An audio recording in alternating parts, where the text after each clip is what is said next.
All right, government has kick-started talks with its South African counterparts to develop a workable policy for all state enterprises. Now, the policy, when it becomes successful, will regulate the creation of additional subsidiary firms for state firms, aiming to generate more for government agencies.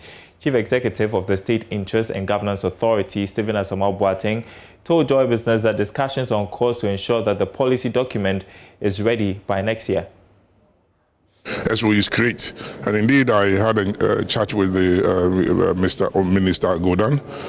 We had a very healthy discussion. I need to follow up, and they also trying to get ahead of the game, because you have these SOEs, you as a supervisor or an oversight body trying to manage them. They create other companies, so sometimes even managing them is difficult, and they have their babies to manage or their subsidiaries to manage, and because you don't also have you don't have to control. That's not your job. Your job is to make sure you have an oversight and their finances are in order, their operations are in order, their HR matters, IT, technology, everything. But they have the responsibility to manage in a way that they find fit and make profit and pay you dividend. So they tend to create subsidiaries, and sometimes they impact negatively on the corporate or the group finances.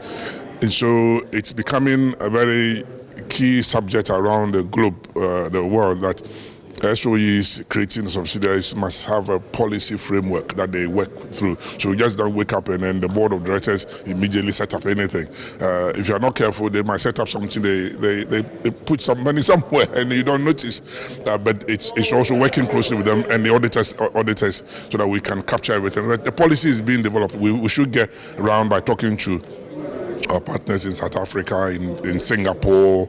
We've reached out to the French and the English. So we'll put up something. Hopefully by next year we'll come back with something.